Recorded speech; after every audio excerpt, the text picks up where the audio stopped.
एकांत की शक्ति, महात्मा बुद्ध की मौन सीख। एक बार की बात है, महात्मा बुद्ध अपने शिष्यों के साथ एक शांत वन में ठहरे हुए थे। वातावरण में गहरी शांति थी। पत्तों की सरसराहट, पक्षियों का मधुर स्वर और उस शांति के बीच बुद्ध का मौन। लेकिन शिष्यों के मन में एक प्रश्न लगातार उठ रहा था। उनमें से एक शिष्य, जिसका मन अत्यंत चंचल था, बुद्ध के पास आया और बोला, भगवन, आप अक्सर अकेले रहते हैं। आप हमें भी कहते हैं कि कभी-कभी एकांत में जाओ। लेकिन जब मैं अकेला होता हूं तो मेरा मन और अधिक बेचैन हो जाता है। डर लगता है, खालीपन महसूस होता है। तो फिर अकेले रहने में शक्ति कैसे हो सकती है? बुद्ध ने शिष्य की आंखों में देखा। उनकी दृष्टि करुणा से भरी थी।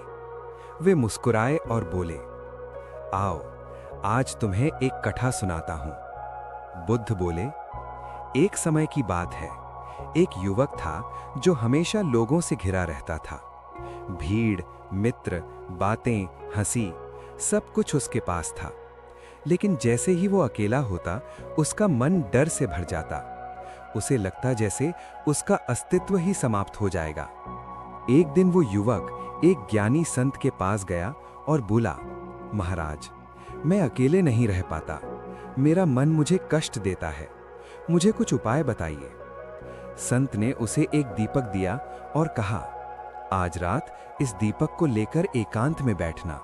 न किसी से बात करना, न किसी से भागना। युवक डरते डरते एक झोपड़ी में गया और अकेला बैठ गया। जैसे ही शांति छाई, उसके भीतर के विचार शोर मचाने लगे। बीता हुआ दुख, भविष्य का डर, असफलताएं, अकेलापन। वो घबरा गया। वो भागना चाहता था, लेकिन संत के शब्द उसके मन में गूंज रहे थे। धीरे धीरे वो बैठा रहा। कुछ समय बाद उसने देखा, विचार तो आ रहे हैं, लेकिन वो स्वयं उनसे अलग है। विचार बादल हैं और वो आकाश। उसी क्षण उस युवक को पहली बार अपने भीतर की शांति का अनुभव हुआ।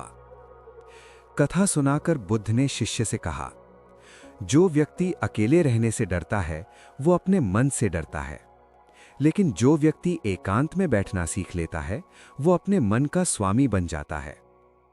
बुद्ध बोले, अकेलापन और एकांत दो अलग बातें हैं। अकेलापन जब तुम स्वयं से भागते हो, एकांत जब तुम स्वयं से मिलते हो। शिष्य की आंखों में आंसू आ गए। वो बोला,